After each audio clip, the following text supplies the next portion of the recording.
kind of get a little introduction going. This is super exciting. This is the second women's panel that I get to host for. So that's really exciting for myself and for you guys. So it's a pleasure to be here. Today, we're kind of going to go over a couple questions with some women that are either App Academy alumni or work at App Academy. Kristen is here. She's one of them. She was also in the last panel. So that's exciting. Get to hear from her again. And Heather, if you're in here, if you want to shoot Jackie a message, if we're going to start without her or wait on her, I would be more than happy to wait. But I can go ahead and introduce myself first. So for those who don't know me, my name is Leva Shabini, and I'll be hosting today's panel for tonight. A little bit about me. I actually myself went to App Academy and I graduated in September of 2021. So I myself am alumni, and now I actually work for App Academy, which is like super cool. It's been my life for a while. So that's a bit about me. My current city, I am in New York, between New York and New Jersey. I grew up in New Jersey. So it's where I reside, it's home. And let's go into my current role here in App Academy. So I do work as a technical selection specialist on the selections team for App Academy, as well as, we just look like we got a message here. So as far as how this panel will go, I'll be asking our panelists some questions and they'll be giving us responses. I know that you guys may have questions of your own. Feel free to shoot them in the chat box, and we'll have like a dedicated 10 minutes at the end of the panel where we can kind of go over questions that you guys may have. So more than excited to see what you guys may want to ask. As well as for the panelists, feel free to raise your hand if I don't personally ask you the question and I ask another panelist the question. Feel free to raise your hand if you have anything you'd like to add on. All right, so I'm going to pass the mic over to Kristen, our first panelist here. If you want to go through with your introduction as far as your current city, your current role, and what your career looked like before App Academy. Sure. So like she said, my name is Kristen Chauncey. I am the instruction manager for online programs. I get to work with a lot of students and a lot of instructors and have a lot of fun. I live in Austin, but I am a remote, of course, and work with everybody from all over the place. Before I came to App Academy, I was a public school teacher for about 11 years. I taught in special education and primarily in visual impairment, taught everyone from babies fresh out of the high school or out of the hospital, all the way up through high school and beyond, where my students were all the way up to age 22 usually. I left that to come to App Academy. I loved my students. I loved working with them. I got really tired of the grownups. Got really tired of dealing with all the red tape that comes with education. And I'd always wanted to do software engineering. My dad was in computers. I watched him do it. He taught himself, and that's what I wanted to do. But I did go into teaching and I did love it for a while, but then I ended up coming here. And so I was in the March 2020 cohort. That was the first COVID cohort of the online programs. So that was definitely interesting. Right as I started this, the world locked down. Once I finished in late August, I became a TA and worked as a TA for around 6 months, and then was a cohort lead, and then quickly moved up to a module instructor. And so our curriculum is divided up into modules. And I was the mod 2 instructor. So I taught object-oriented programming and data structures and algorithms. And for a while before we changed some of the way that the curriculum is laid out, I taught DOM manipulation, which you'll learn about, and backend JavaScript.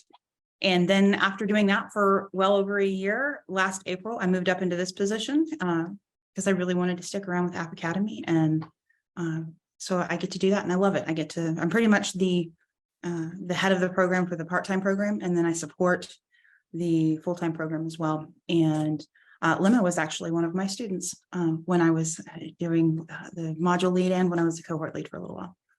So, but that's a little bit about me, but I'm looking forward to talking with y'all.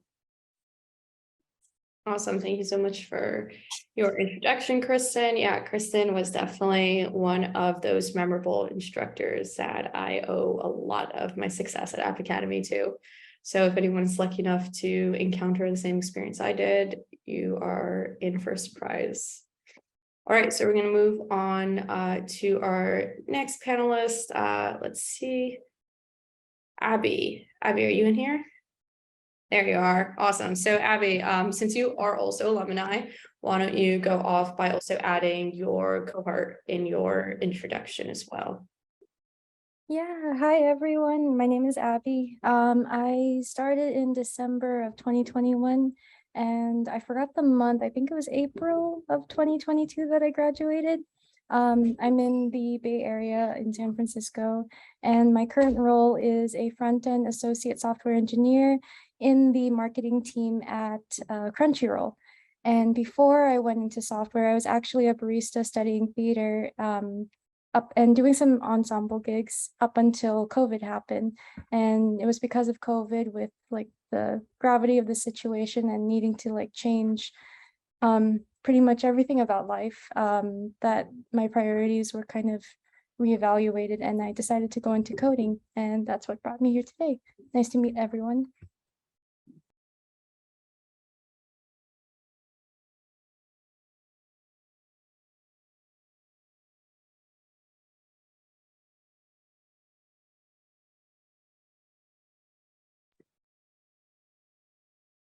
Oh, Lemma, I can't hear you. I love talking to myself. All right, so for those who just came in, we just finished introductions, so we're going to hop right into the Q&A portion of this panel. So I'm going to start off by asking Kristen and Abigail some questions, and we're kind of going to go back and forth and hearing their responses. And like I said, for anyone who has any additional questions, feel free to throw them right in the chat box. They won't be answered right now, but we'll have a dedicated 10 minutes at the end of this panel to get to answer your questions. All right, so we're going to start off with Abigail. I definitely feel like a lot of people had this question. Even myself had this question coming in, but like people have this like idea that you have to start coding really early to become a software developer. Was this true for you? And like in your experience and background, like how did you discover coding? It's not true for me at all. Actually, when I was a kid, I thought maybe I would become a teacher, and then my parents kind of influenced me trying to go into medical. I tried that, and a lot of my friends said that it seemed like I had a passion for psychology. So I studied that, got burnt out, and I actually became very afraid of the school system in general, just the setting, and I needed a break. And it was actually my partner, who used to be a student at App Academy. Before he joined, he was like, why don't we go together? I think it'll be like really cute. And I was like, no, I think I'll try something else. And then I went into theater, and I really love theater. I tend to be very shy, and so I think that's what helped me kind of be more at peace with my shyness and be more open to trying like different and new things. And then when COVID happened and like our plays were canceled and everything was closed, I still did kind of like kind of video acting. But then at one point, like I noticed like I was getting sick. And then when I recovered, I realized that I didn't want to reject myself anymore in terms of trying out new things. And that included like if I was afraid of like going into coding or the school system, I didn't want to be the one to say no to myself. I'd rather try it, and if it doesn't work out, then it doesn't work out. And so I asked my partner again about App Academy, and he said that if I wanted to try something to start, why not try bootcamp prep? And when I found that I really loved it, I was like, okay, I think I want to apply full-time to App Academy and see where I go with this. And so, yeah, didn't start with coding, went through like different kinds of fields, and now I'm here. Awesome. Thanks, Abby, for taking us through that little journey of yours. That's like kind of similar to the path I went on. But I did have a little bit more of the, I guess, the stereotypical perception that you need to be really smart to do this, or you need to have experience doing this. And it was quite intimidating for me at first, thinking that, it's not something that's possible unless, I come from that background. So it's great that you had kind of had that push and that mindset from the start. So that's really awesome to hear. Kristen, anything in terms of like your backstory into like how you got into how like you discovered coding, and any like words you have for, you probably deal with a lot of students who come in with that intimidation that, this may not be for them. And yeah, any take on those? Yeah.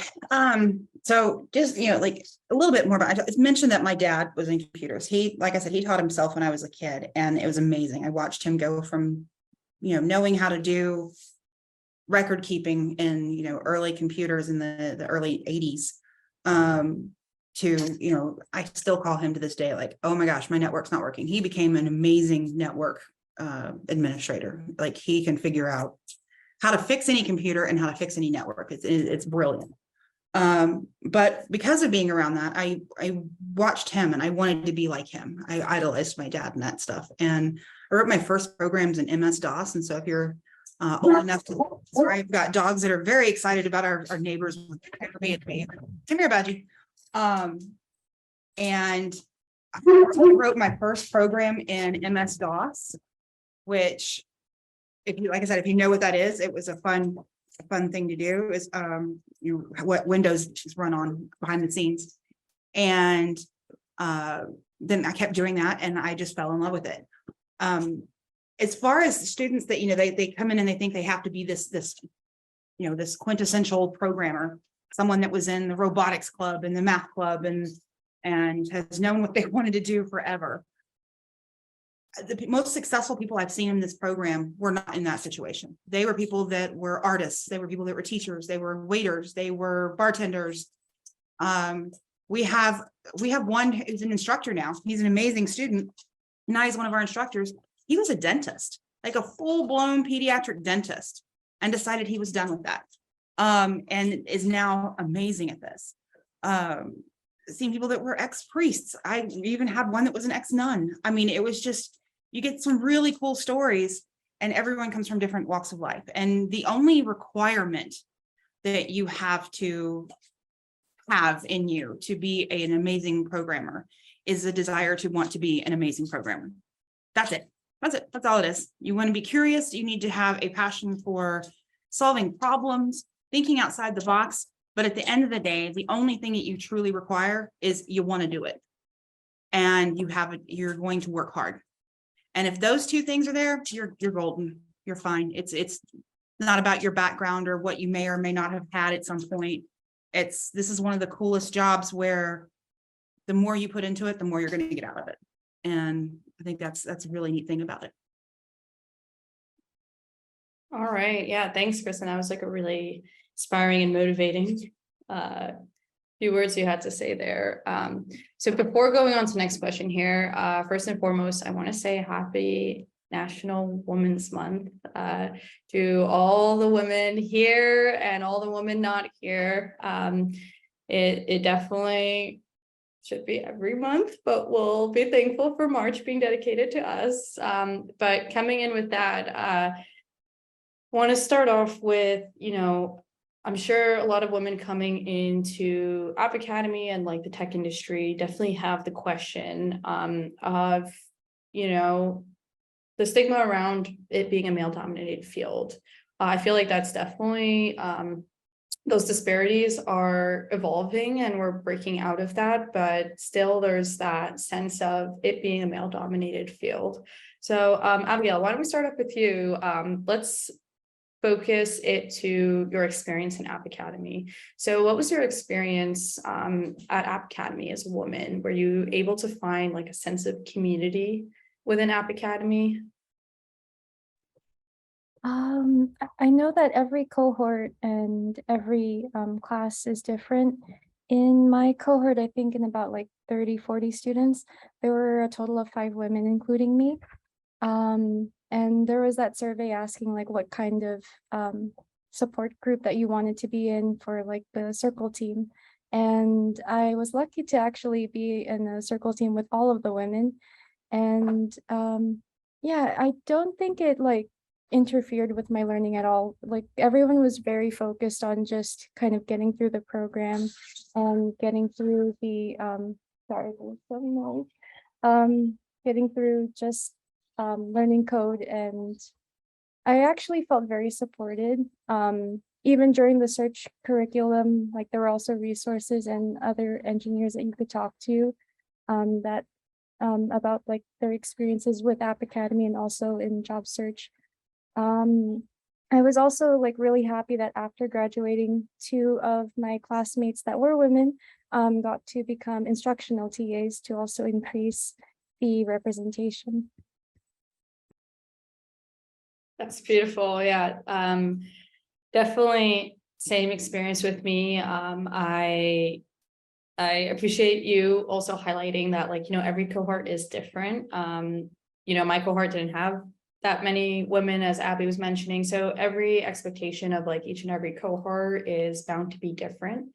But yeah, Abby, very lucky of you to be surrounded by females as well. Kristen, so in terms of the staff at App Academy, so Abby mentioned, that's great that we recruited 2 of our female graduates to our staff here. So what is your experience with at App Academy as a female staff? Yeah, so it's been really kind of cool over the past couple of years. When I first started, it was definitely a boys' club. There were, at that time, there were there was one female PTM. We had a different structure at that point, which was one of our kind of lead instructors. And that was it as far as that. There were a small handful of female or female representing instructional assistants. The vast majority of the staff at App Academy was male, overwhelmingly male. And that all started to change a little bit. When my boss, Maggie Shaughnessy, who's our director of instruction, who's amazing. If you ever get a chance to meet her, she's absolutely amazing. She came in, and one of her big goals was actually to kind of shake things up and challenge the status quo of it being a good old boys club, basically. And she really started promoting that diversity. And it started happening more and more. We moved more to the module system, and we started seeing more of our instructors being hired were female. I know that for me personally, I feel very grateful that I came at the time that I did. So there were more women in the industry, more women at App Academy. And it just seems to keep getting better every day. I mean, if you look at our upper leadership, 2 of our VPs are women. Our director of instruction is a woman. I'm the instruction manager. We've got Heather, who's head of selections. We've got Anna, who's head of placements. We've got lots of different women in some powerful roles here in this company, and it's really, Cassie's our head of product. We've got some really cool women here, and it's really inspiring to be able to be in kind of a cohort of leaders with them and see also the rest of our staff reflecting that as well. So I think there's still some room to go. I think there's always going to be room to grow. One of my favorite things was Ruth Bader Ginsburg on the Supreme Court, and they said, when's enough women? And she said, when there's 9. And I thought that was brilliant. But you know, let's keep working on it and keep getting people up there. But I think we're doing pretty good. And I enjoy working with the women I get to work with. I get to work with Lima all the time too. So I mean, we got some really cool people here. Yeah, that's awesome. And like, thanks for the transparency of like what App Academy once was and just like seeing it go through the evolution of like what it is now. And like, we have some great women in leadership, which is like super inspiring and yeah, definitely room to grow. And as long as we're like evolving upward from here, that's something I can stand for sure. All right, so Abby, I kind of want to get in some like program specific questions with you in terms of like kind of how App Academy was for you. So kind of, I'm sure a lot of people are wondering like what were the best parts and the worst parts of the course for you? Oh, I would say the best parts, even though in the moment it was probably kind of like very confusing and very hectic, was when we would, after lecture, when you're working with your classmates on the practice at hand, you both don't know what you're doing. You kind of both have an idea, but you're not sure. And it's like one of those moments where you can learn a lot, but also really become close with someone you've never met before, but you know, like they're in your class. And I think that's what helped each of us kind of get close and also support one another when it was like projects time or career search. We were just kind of like our own little family during boot camp. And then what I would say is the worst, I usually would say exams because they're very anxiety inducing and they're very challenging. They're meant to help kind of see where you're at in terms of learning coding. But overall, I think those are made worse if you don't have enough sleep. So just usually the days that you lose sleep, that's why I had to cap my practice time at a certain hour, or else my mind would just be racing throughout the entire night. So yeah, that would just be, that one is just more of like just having a habit of putting a limit to practicing and making sure you're well rested for coding. I would say that's it. Yeah, I think that's definitely like a really crucial thing that I wish I learned sooner, which is, you know, setting those boundaries and really knowing when to cap. Because at a certain point, it's just like no longer productive. And you're really just hitting yourself against a brick wall, not making any progress doing so. And Kristen's actually the one who's gotten me out of some holes, you know, you'd be surprised what taking a 15-minute walk would do to your brain. You stare at your screen for however many hours you're trying to find a silly little bug and you want to pull your hair out. And then Kristen yells at you and says, you need to take a walk. And I come back and the moment I look at my screen, I'm like, it's right there, you know? So you get blinded when you're just burning yourself out. So glad you mentioned that, Abby. That's definitely like a really crucial thing to be able to really face that and avoid getting yourself to that point.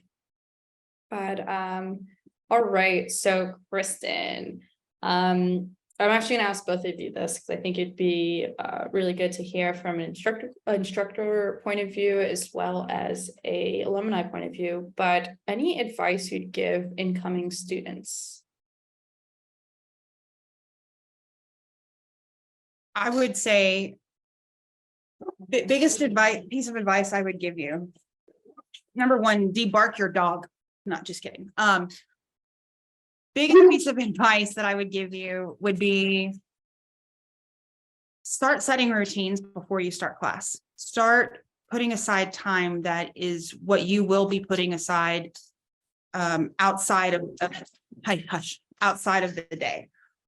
You need to, he does not like it when I talk to people, it drives me crazy. Put aside that time that you're going to be studying, put aside the time that you need to be zeroed in on your focus. If you have people that live with you, establish those kind of boundaries now, because they're really hard to establish when you start class. Once you're in class, things start moving really quickly and you need to be able to focus. And if you kind of have those conversations with people around you beforehand, like, hey, I need you to understand that for this X amount of time, don't ask me to go out, don't ask me to do, you know, marathons of video games is not going to happen. I would also say the other big thing is set expectations for yourself, but make sure they're realistic. You know, understanding going into this, it's going to be hard. Even if you never had to study, you never had to freak out in high school. I see a lot of students that come in here and they get really upset because learning has always been easy. Getting new material in their head has always been easy. They were top of the class all the time and didn't have to try, and they get here and they struggle. You're learning something brand new. You're learning a different way to think. You're learning a different way to learn. It's not like when you're in high school and you're getting worksheets with, you know, missing pieces and the teacher's going over stuff and you fill in those spots as she gets there. You're absorbing a lot of information, and a lot of students coming out of high school and sometimes even college don't know how to learn unless they're being told exactly what to learn. And in this program, in this industry, there's an awful lot of, here's a little thing I've learned, I need to apply it somewhere else. So I've got to take it upon myself and go learn something bigger. I've got to take this little piece I learned and go find another resource in how I apply it to my problem I'm working on right now. Being comfortable with not knowing, being comfortable with saying, hey, I'm stuck. And here's how I'm stuck. And here's what I've tried. If someone tells you, hey, let's look at it a different way, it's not telling you that you're a failure. It's just saying, let's look at this differently, because you're having to learn a whole new way of doing things. And I think if you can set those expectations for yourself, if you can give yourself a break and understand that just because I aced calculus on the first try doesn't mean I'm going to get this on the first try, you're going to be set up for success, because this is hard and it is different and it is not something you've done. One thing I love to, there's I forget, maybe an Uncle Bob who you'll learn about at some point. He made a comment that computers are very powerful, very stupid machines, and they are. You have to be able to tell them exactly what to do and when to do it. And if you're not used to thinking of things and breaking them down into the smallest tasks, that's where you're going to struggle. So if you can think about a bigger problem and start right now prepping, like I'm going to make a peanut butter and jelly sandwich. Don't just say, I'm going to make a sandwich. I'm going to get the peanut butter and jelly and I'm going to make a sandwich. Break it down into those tiny pieces. What do you need to do? I need to open the pantry. I need to get the bread. I need to open the bread, and, you know, so forth and so on. If you can start thinking like that, you're going to do great, because you're going to have to break things down into the smallest possible piece of that problem. Because if you don't, you're going to miss something and it's not going to come out the way you want it to. Remember, very powerful, very stupid. You have to get those computers to do what you want them to by being able to problem solve. And that's probably a lot more than what you wanted to hear, but those would be my big things to do, is just take it easy on yourself. Expect to be uncomfortable, learn to break things down, and be okay with saying, I don't know. It's beautiful. I'm gonna have to go back in the recording and write that down so I can borrow those words. Abby, any advice you'd give students after going through the boot camp yourself, to, you know, help prepare them, or give them any advice on maybe something you've learned that you wish you could change? Regarding Kristen's advice on setting expectations and being uncomfortable with not knowing, I think that's also especially important once you're on the job. One person told me that your first 6 months on the job, you have to just focus on getting used to learning the code base. So ask a lot of questions and don't be afraid. And when I went in, not only did I have to learn like the code base that was already set up, but we were learning an additional tech stack, and even my manager was kind of learning alongside with us. And so being alone and kind of holding on to your egos is not really the best approach when being faced with something new. And it kind of like can only hinder you from being able to expand and build out the sites and fulfill your tasks.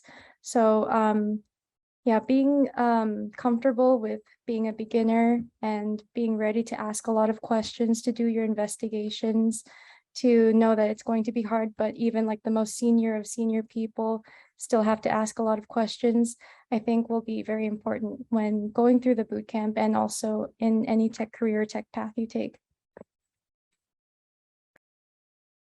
All right, beautiful. All right, so let's move on to our next question here. I'm gonna ask about one more question, kind of focused about the program itself. We'll say about two more, and then we'll move on to kind of more career specific. I'd love to hear about your experience in terms of graduating and then actually going to the field.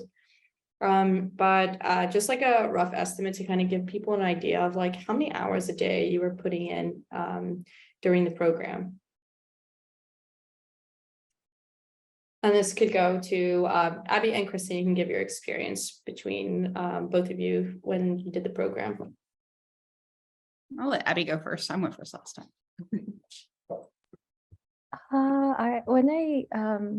When I thought about that, I had to kind of like do the math. It was like probably around 76 to 84.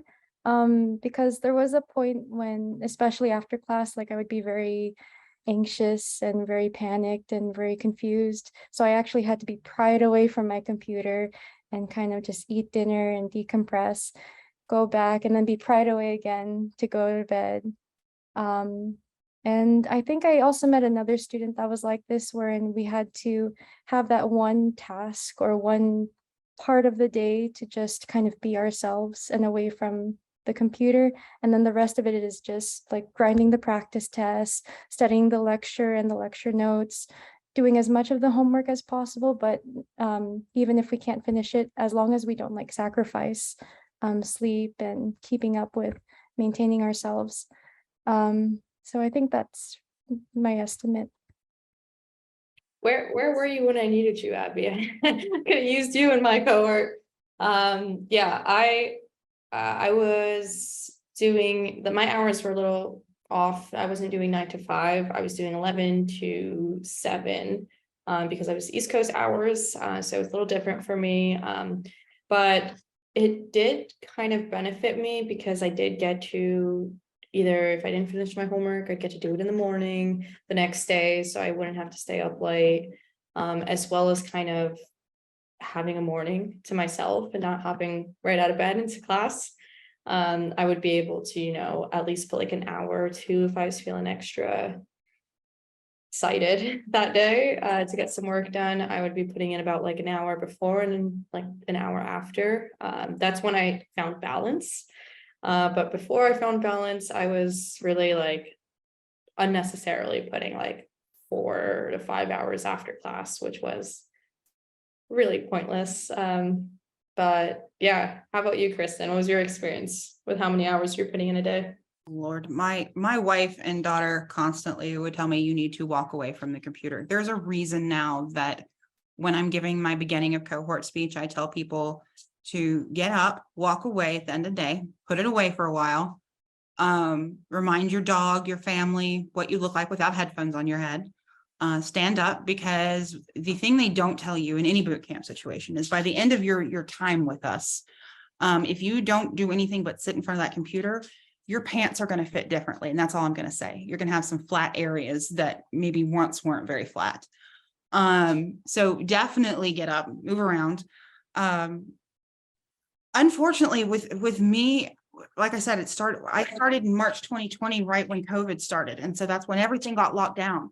And we lived on an island and it was beautiful. We lived in Galveston, Texas. And, you know, we'd been going to the beach the whole time, all this time. And we had this great plan that after class, I was going to go to the beach and go on a walk with my wife. And then they said, everyone stay inside. And I went, well, okay. And so I'm a little bit of a workaholic. And so if you give me something to do, I will work for hours and hours and hours. And so it got to a point where like I said, my wife was saying, you've got to get up and walk away from the computer. Come watch a movie, come do it. I'm like, but there's JavaScript to learn. I have to learn it. I was probably spending, you know, I'm in Central Time. And so I was doing from 10 to 7. And so between that and about 4 or 5 hours a night, but a lot of that was independent study stuff. Like I go down rabbit holes and stay there. I think you can safely expect, don't follow my example, please. I think you can safely expect, you know, spend your time in class a day. I would say be healthy, give yourself about 2 hours a night. 2 hours is a reasonable amount of time. 2 hours gives you time to like walk away from the computer, eat some dinner, say hello to your family and your dogs, and then go back to the computer and focus. And it even lets you break it up a little bit, do an hour and then get up and walk around again, go watch another episode, go do something, and then do another hour and then be done. You can't focus too much on it. You just need to be done. So all told, I would say 8 hours a day. So that's 40 hours a week, couple hours, another 10 for 50. And then on the weekends, I was studying probably around 15 to 20 hours over the weekend, just to make sure I was ready for assessments. Your results may vary. Yeah, that definitely paints a picture for people in terms of what to expect. But yeah, with like as many hours that we mistakenly put, that's not like to set the tone of like, oh, this is the workload that App Academy was giving. This was just us stressing ourselves out. Typically there is like homework after class, that's like to be done at your own time. English is difficult right now. But that is to be done at your own time. And no one's actually at your neck making sure you're doing the homework. This is more so for you and only you. And you're the only one that's setting yourself up for failure if you don't do it. But yeah, typically I would say weekends are open to you to kind of balance out how many hours you feel like you need. And it will vary, it will vary from day to day, how many hours you feel like you need to put. Some days you will feel super, super confident in what you learned that day, that you don't feel like stressed out and that you need to put in a lot of hours that day. So you'll feel like you can actually close your screen right after class, which is a really beautiful feeling.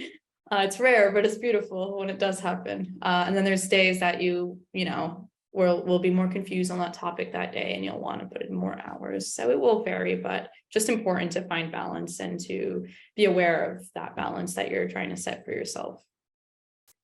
All right. And a final question about the program.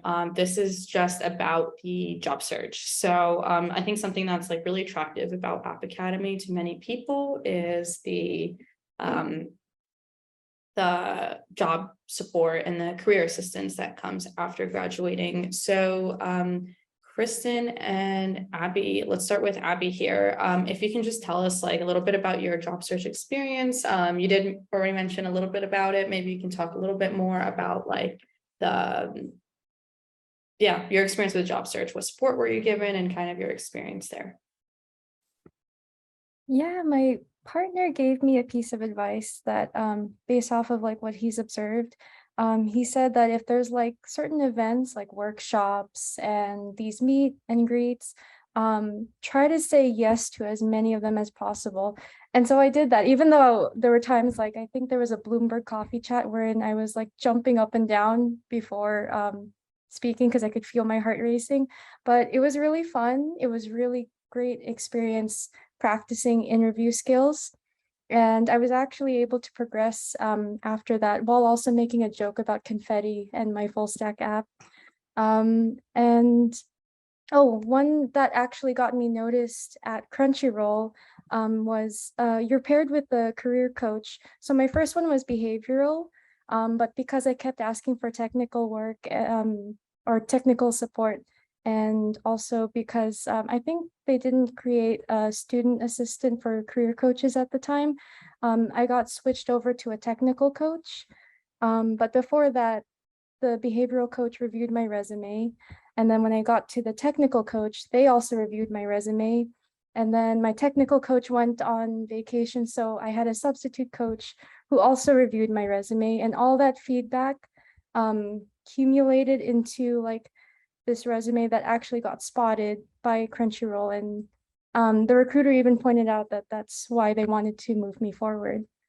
And I think also there was one particular workshop that helped me figure out how to balance like finding a job that's kind of passion driven, like in an industry that I would really like, before finding a job just for the sake of finding a job.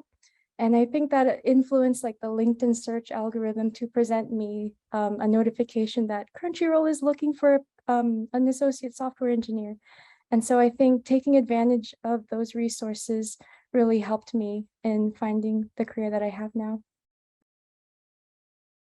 Beautiful. And that's super cool that you work at Crunchyroll. I was waiting to tell you this, but I am a huge anime head. So I've been using Crunchyroll since I was probably like in 7th, 8th grade. They've been around for a long time. So that's cool that you work there.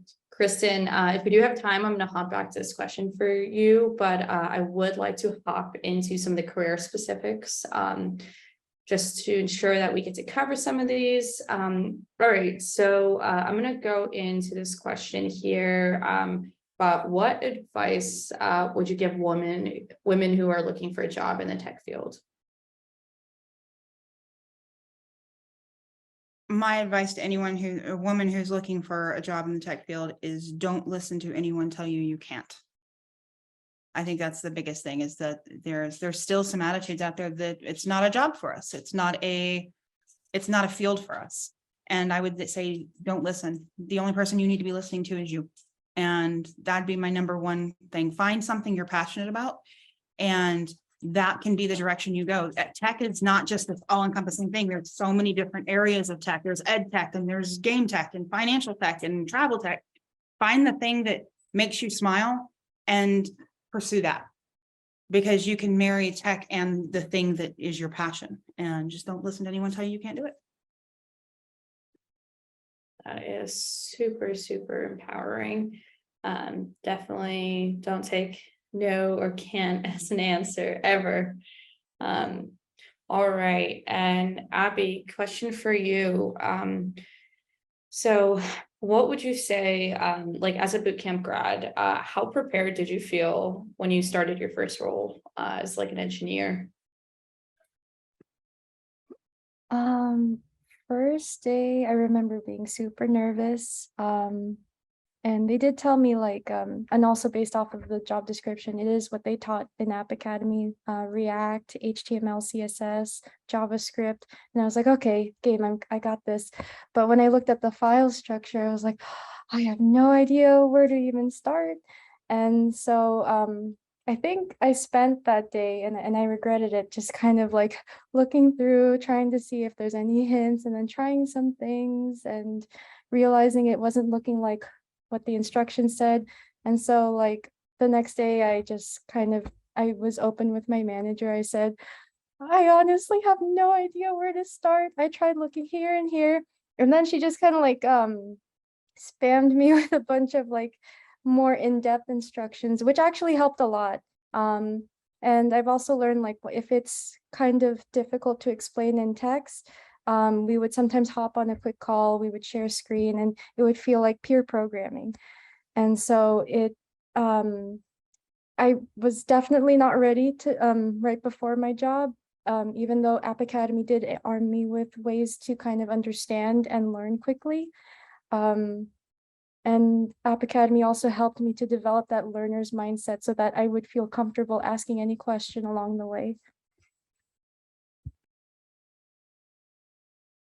Awesome. Yeah, I definitely, this is not the first time hearing people sound or be nervous for their, first role. I know something that we actually had a lecture on during App Academy was imposter syndrome. And that's something that many people suffered from during the program, as well as during their first role. And for some people, it lasts much longer than it should. But it's definitely normal to feel that way. And it's just a matter of like getting yourself out of it and just really seeing the reality of what you're actually capable of and what you've learned, and just being open to being okay not knowing, and being open to continuously learning and growing. It's not a bad thing, especially once you've already been hired, you've got the job. They clearly really had faith in you to begin with. You're there for a reason.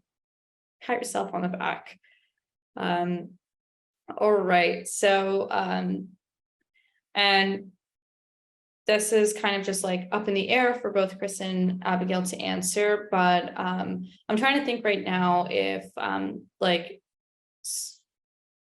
there's any specific like tech group that people can join and network in that are geared towards women specifically. We can kind of discuss here like how we network through the tech space. I know for me personally, LinkedIn was like my savior and like kind of networking around and meeting people and kind of getting used to putting myself out there, which was something that was definitely not in my book of habits. So definitely LinkedIn was a great space to do so. But any networking advice either of you have, or any specific women geared groups that you can mention? I have a couple. I'm also right now going for my CS degree. I graduate in September, and then I'm going to start my data science degree right after that for master's. And so I'm really excited about it. And then like in that space, I got connected with a group called Women in Tech. You can look that up. They're amazing. Any of you who are also in the queer community, as I am, as I mentioned, my wife, there's an amazing group called Lesbians Who Tech and Allies. And so it's an amazing group. There's also Out in Tech. If you basically type in female, woman, or, you know, queer or non-binary, whatever, and to tech, you're probably going to find some groups. And even like what Lemma was saying in LinkedIn, type some things in the search bar. You'll find something. You'll find some kind of community. Facebook. I'm also on some Facebook communities that are really helpful and really empowering. And I've actually seen some of our students pop up on there. I'm like, I know that name. I know that name. But look for community. It's out there. We just have to go find it. And so. Certainly. Thank you so much, Kristen. And if you just want to quickly just pop those in the chat box in case anyone missed those, that'd be super helpful. All righty. Okay, so I'm going to do one more question and we'll hop right into questions. For anyone that may have questions, feel free to start writing them in the chat box now if you do have any questions you'd like us to cover. All right, so we did mention so I want to go back to this because I do feel like this is a really important topic during the program as well as like post program once you're actually in the tech field. But any advice, Abby, like on your personal experience? Well, first let me ask you, did you deal with imposter syndrome while you're in the program or while you're in the actual role? Yeah, very heavily. I remember when I got my job, that was actually something that my career, he likes to announce when people or students get jobs. And that was one of the first things that he talked about was I was probably one of the worst cases of imposter syndrome. I think when I scheduled a data structure algorithm practice with him, the first thing that he like opened his camera to was just me crying because I was like, I don't think I can do this. And yeah, we got through the algorithm practice, but he did give me a pep talk. And I think another TA also said that like even as a TA, he still feels imposter syndrome. And one of my coworkers who's a senior feels imposter syndrome, and anyone who pretends is lying. Imposter syndrome is like, at worst, it is a fear that kind of gnaws at you, but at best, it also like pushes you to continue improving. Ways to deal with it so it doesn't paralyze. I often did like techniques from like when I was in theater, some breathing exercises, sometimes running in place helps me, talking about it. And when I was in App Academy and also job search, I had, you know, times to cry. I feel like sometimes just letting it out really helps. And then also like a lot of people do go through it. And I think App Academy had like the best community to share feelings about that, especially during circle time. So it's, I guess, kind of everyone has an individualized way of making it normal. It's just kind of being willing to share about it. Thank you so much for like your complete honesty and transparency. It's like actually like really touching to hear like just a real and raw story, because this is like the reality of what a lot of people go through. And it's really beautiful to see you like come full circle. And I really hope that like, you know, you feel confident and really give yourself credit for like what you do now in your role. So that's like proof that it gets better. But yeah, so Kristen, I know you definitely probably experienced it yourself too, because you are really good at teaching people. And I feel like the best teachers come with experience of having gone through it themselves. But any advice to people who are going through imposter syndrome currently, or a pep talk to avoid falling to imposter syndrome prior? Yeah, sure. I'm probably I should be the queen of imposter syndromeville. You would I have to compete for that. I'll be the judge. you know, I had it even when I started as a teacher. I remember going to the first day of being in my new classroom going, they actually gave me a classroom of children. What were they thinking? And then I had the same thing here. You know, I finished everything. Every week I would pass an assessment. And I'm like, I'm still not supposed to be here. And my teacher finally said, you are here because you deserve it. You made it in here. You went through the hoops you had to jump through, and you are here. You deserve this. You have passed every assessment. You deserve this. And when I graduated and I moved into being a TA, the first time I had to answer someone's question, it's like, they're going to find me out. I don't know how I made it through. And then I was able to answer questions. And I still go through the same thing on a daily basis because I still help with technical things, you know, especially for part-time students. And, you know, understanding that you are your worst critic and you are your worst enemy as far as building confidence. You can also be your biggest savior. When you hear those thoughts of, I'm not good enough. Yes, you are. I'm telling you right now, I don't even know all of you, but yes, you are. When you hear the voice tells you that you don't know as much as you think you do. Yes, you do. This is just that I think it's a self-preservation thing when we want something and we love something and we want to be good at something so bad that we're almost preparing ourselves to be let down. And I'm going to be let down because I'm not as good as I think I am. No, you're going to succeed because you are. And as long as you are humble and you ask questions and you tell people when I need help, like Abby saying, going to her boss and saying, you know, I don't know what I'm doing. I need help. And did they ridicule you? Or did they say, here you go, here's some stuff?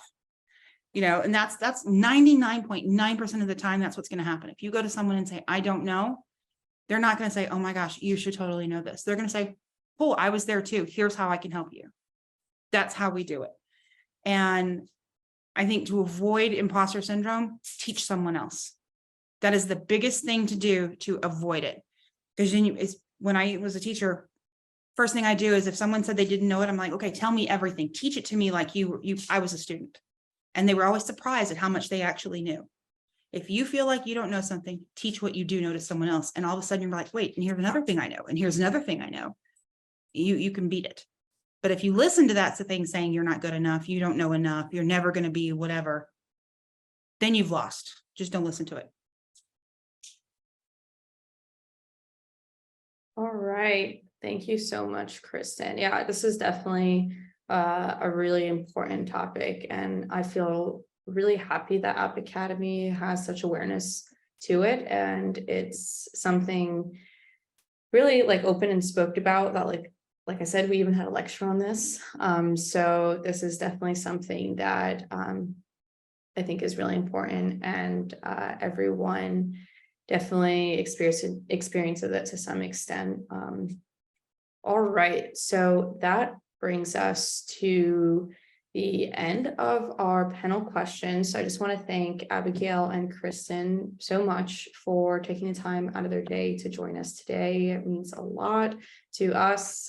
So thank you so much again. So we are gonna have couple minutes here. I know we're about at time, so if you need to hop out, thank you so much for joining us today. We will be following up as well as sharing this recording. So please wait for that to be shared and posted. But if you'd like to stick around, we will be going through some questions in the chat box real quickly.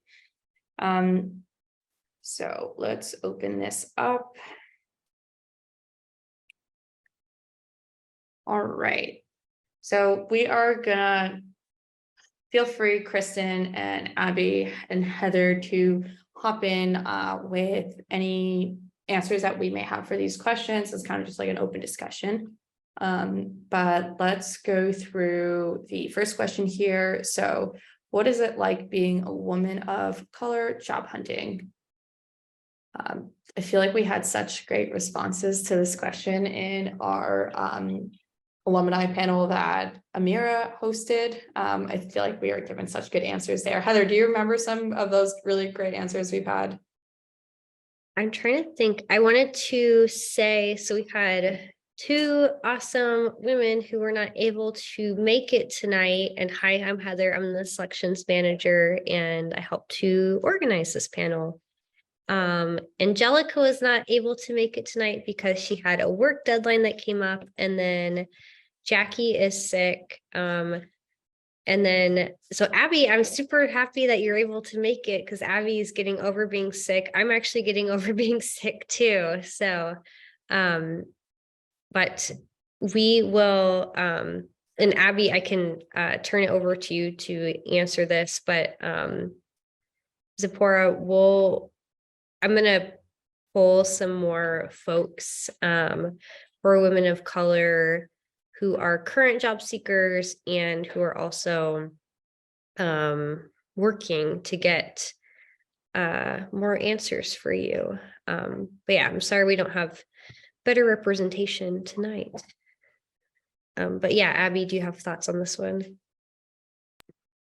I guess what I would say, I'm not entirely sure in terms of treatment, because a lot of the times it is like you get ghosted, and this is kind of regardless of any like every job seeker has gone through being ghosted by like and getting those kind of boilerplate responses, those rejection letters. But I do know, like, in terms of when I was looking for a job, I always looked for like their diversity statement. What is their resource groups? And that's why companies like Notion, Bloomberg, that's what drew me to them. And I think I just tend to avoid companies that didn't really talk about that. So I guess, like, in terms of what it's like being in the job hunt while being Asian, it just was kind of a factor. If I was like looking at a company page, if I didn't see it, I would kind of gloss over it, versus like if I saw something, I'd be like, oh, this company, I think I would feel welcomed here. And so yeah, that's the answer that I have for that. I want to give a quick shout out. Abby is the artist behind the art in her background, which I think is super cool. So, Oh, thank you. That is super cool. All right, so we have the next question with what does a tech interview consist of? It is different than your typical interviews for other positions. I know depending on what position you're applying for, it typically could vary. But for technicals, I would say, like, correct me if I'm wrong, but it's usually like no less than like a 5-step process in terms of like the stages of interviews you go through. Could be less if like you're really lucky, or it could be even more if you're really unlucky. But there are stages of some companies do it different. They can be sending you, before they even want to meet you face to face, they could be sending you like a take-home like assessment for you to complete, or some kind of challenge for you to complete, and then send to them. And depending on, your results from that, they'll decide if they even want to meet you. So it could vary. I know tech interviews that I've done, I had a take home like coding challenge I had to do. And once I submitted that, I got my first behavioral interview first, and then it hopped right into my first. There were 3 tech interviews, technical interviews that I did. One of them were with with the engineering team, like people that would be like in the same position as me. Then like the second one was with like the head of engineering, and then the third one was like a pair programming setup that I had to complete with one of the engineers from there, so we can kind of like collaborate together. But then I've had interviews that didn't have any kind of pair programming aspect to it, and that were just strictly like technical. And then like a final behavioral after that. Abby, anything different that you experienced in tech interviews that you want to mention here? I would say that's pretty spot on. Like, I remember one company gave me 2 take homes. When I saw the second one, I was a little intimidated because it had to do with WebSockets, and I did not work on that at all. Some of them like to do algorithms. There's a lot of like Google does DSNA. Bloomberg also does algorithms, but they also like to do a lot of behavioral stuff, and they want to hear about your projects, your feelings, and how you went about your process. Crunchyroll was primarily culture fit. I found myself needing to look up interview questions, not just how to speak like a software engineer, but also how to talk to program managers, how to talk to people who may not be necessarily doing the programming, but may be working with you heavily, like creative designers. And oh, there was one more. Sometimes it's a conversation. Like I think there was one interview where I was mostly kind of just, I felt like a bartender, and someone came in, had a drink, and was just telling me about their company and, you know, trying to sell me on it. So it varies from every company. Just trying to get a lot of practice, and kind of, you also get a feel of what the company is like, and you also get to choose. So even though they're interviewing you, you're kind of also indirectly interviewing them as well. Definitely. Yeah. Always remind yourself that you're also interviewing them. And that also helps, relieve some stress of the interview when you realize that they're also being interviewed as well. All right. To hop to the next question, about the mass layoffs that have been going on, and growing AI and how it impacts the job lookout. This is actually something I was thinking about just this week, because it is pretty bizarre just watching how fast AI is growing. Like I was taking a look, with like Chat GPT, and just like seeing like what's being done with that and what we are capable of doing, and that like they're already working on Chat GPT 5 now. But I definitely don't like seeing how efficient it's moving and growing, and how fast it's growing. I really don't think we're at a stage where we're already looking at it, taking over the engineering roles completely. We still at a point where it's definitely really helpful and effective, but in my personal opinion, I don't see it like wiping out engineers, and like if you become an engineer today, you'll be out of work tomorrow type of situation. I still think we are pretty far from that. There's still a lot of work to be done for us to get to that point. Kristen, Abigail, Heather, any takes on the mass layoffs or growing AI? Yeah, I have thoughts about the mass layoffs. I think it's super important to be asking those questions when you're about to invest a lot of time and money and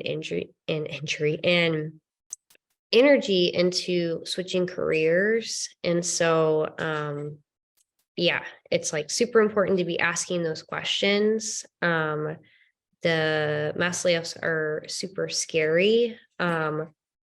Thankfully, they've only affected the tech industry, and App Academy grads are employed in not just the tech industry, like every single industry needs software engineers. And so that's one good thing. Another thing is that like we don't know what the industry is going to look like in 6 months to a year, when the folks who are candidates now are going to be graduating. I remember when COVID hit, like the job market was very quiet.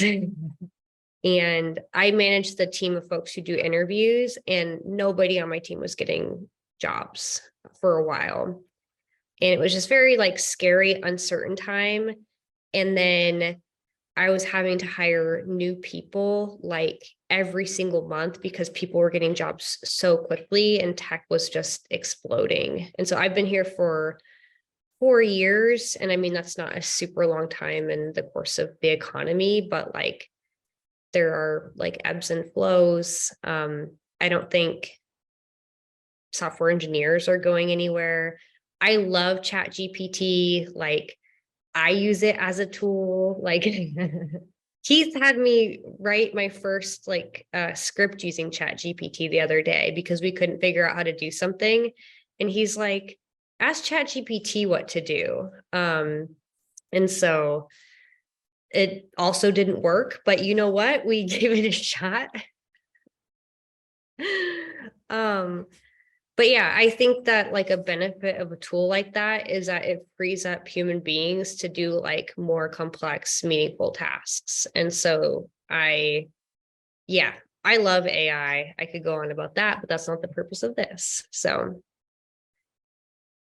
All right. Yeah, let's not open that can of worms because I could be here for a while talking about AI. All right, cool. So tech is always changing. How do you keep up with learning new languages? Okay, so when I went through the program myself, I did the 24-week program, which consisted of JavaScript and Python. And for me, definitely the most difficult part is learning your first language. Once you learn one language, and I think any engineer could agree, once you learn one language, it's much easier to learn another one.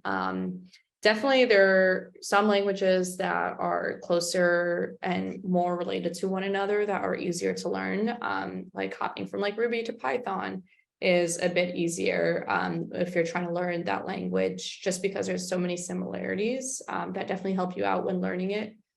But yeah, I know after I graduated, I picked up Ruby and it was like very easy to learn because I already have the foundation of understanding code and understanding like two other foundational languages that it's really about just learning like what's different about this language and what syntax is different here and what are the different rules that this language has, rather than actually learning how to speak from scratch. Keeping up the languages, learning new languages, I want to say in terms of keeping up with new languages, I don't know if that's like veered towards like new versions of languages that come out, or if I answer the question of like picking up new languages in terms of learning them. But as far as like what we learn in App Academy, it's also pretty like relevant to what's currently like being used. Like App Academy is pretty good with like keeping with the times and updating like their curriculum to kind of stay relevant. But yeah, anything you want to add, Abby, in terms of this question before we hop to the next one? I think you're right on the mark when it comes to like once you learn one, it kind of becomes easier to learn a lot of different kinds. I think what helps me also retain it better is when you're starting to learn one and then you apply it to like a mini project just to kind of see how it works. And Google is always such a nice friend. The times that I've had to be like JavaScript equivalent of this one Ruby method, or TypeScript equivalent, which is very similar to JavaScript. Yeah, just always having Google handy and kind of applying what you're learning helps with keeping up. Yeah, and honestly, like I think my first question was, the languages that we do learn at App Academy, how long are they going to be relevant if we get a job? Like I think the languages that App Academy has to offer, they're not going anywhere anytime soon. So I don't think it's something that, you should like fear in terms of like, okay, if I learn this language, by the time I graduate, like, is this still going to be a hot language that companies want to hire me with? Definitely. I know tech's always changing, but just based on what the tech industry is currently looking like and the big transition it actually is to stop using a particular language within a company, I really don't see JavaScript, Python, Ruby going anywhere anytime soon. But yeah, let's see if there is, okay, that seems like that was the last question here. And as far as the question about being a woman of color in the job search, we will definitely get a better answer. I definitely want to follow up with that. I hate that we don't have like a great answer for that right now, but we always do follow up. Wait, So Emma, did we answer how long it takes to get comfortable with the curriculum? no, we didn't. I apologize, Natalie. I totally skipped over that. And I All can right. answer the Silicon Valley Bank one too, as well. That was like attached to the layoff one. Okay, I had it, I didn't have it collapsed, so I didn't see that. All right, so how long, if ever, does it take to feel comfortable for the curriculum? All right, so my experience, the curriculum I went through was 6 months long. And honestly, to be pretty like transparent and clear, the first half was a bumpy ride for me. If I'm being completely honest, it was quite a bumpy ride for the first half. I want to say like 2.5 months. I was like hanging by a thread, and I really do wish I had the knowledge I have now to avoid the mistakes I was making and were causing me to have a much more difficult time. But yeah, for me, I didn't really come into App Academy with any preparation, which is typically okay because this like curriculum is structured for beginners. But that does not mean preparation hurts. So I definitely do suggest that if you do have time or if you're not in a rush, prepare yourself, start getting familiar with the language that you're going to start learning. In my program is JavaScript, so just like getting a bit of an introduction on your own, so it's not absolutely your first time seeing it. It is starting from scratch, but you have to remember it is quite a fast and rigorous program, so we are moving at the speed of light. So if it's your first time seeing something and it's moving really fast, it may feel like a water hose of information coming at you. So I definitely would suggest preparing prior, as well as just taking the advice that Abby and Kristen had mentioned today of balancing out your time, taking breaks when needed, and not burning yourself out so early on, because that's what I was doing. And that was really causing me to burn out and not really feel motivated because I so burnt out and whatnot. So definitely suggest that you have a really good hold of that from the start. But yeah, there is something that we spoke about in our last panel that I want to bring to surface here regarding this question. As lost and confused you may be, it's really important to remind yourself that it gets better. And I know that sounds super cliche, but I don't know exactly at what point this happened for me. I want to say it was about the halfway mark when just something clicked. Like all this information that we've been learning since the beginning started to actually make sense. Before it was like, oh, we're just getting all this information, but nothing actually makes sense. But there was like a flip of the switch at a certain moment where I could actually connect the dots of what I was learning. And that's kind of the point where it actually became fun. And I want to say the first 2 to 3 months for me were not a good time. And that wasn't everyone's experience, but personally my experience. But once it does all click and it makes sense, and I definitely balance myself out with the help of instructors and like classmates, it became a really great experience, and I really did enjoy learning at that point. All right, Heather, you want to cover Silicon Valley? Yes, this is a great question as well. Lima knows that I talked her ear off about this the other day. So if you're not aware, Silicon Valley Bank had the second biggest bank failure in US history like a week ago. And so let's see, I'll try this very quickly, but a lot of investors who are like in Silicon Valley had their money there. App Academy did not hold any money at Silicon Valley Bank, thankfully. But a lot of like investors who invest in startups did. The like FDIC only insures up to $250,000, but the federal government stepped in and made the people who held their money there whole and like gave them all of their money that they had held in the bank. Basically, there was like a run on the bank and they didn't have enough money to like in I don't want to get into the weeds, but anyways, they didn't have enough money on hand to like pay people out. And so the bank failed, federal government stepped in, but there's still like a lot of like fear and anxiety. And so the way things look right now is that it doesn't look like there's going to be a huge ripple effect in Silicon Valley since like the investors were made whole because they all got like the totality of their money back. But it's still like had short-term effects on like stock prices and things like that. And so it's just been very anxiety inducing and kind of a scary time, and compounded with all of these like layoffs recently.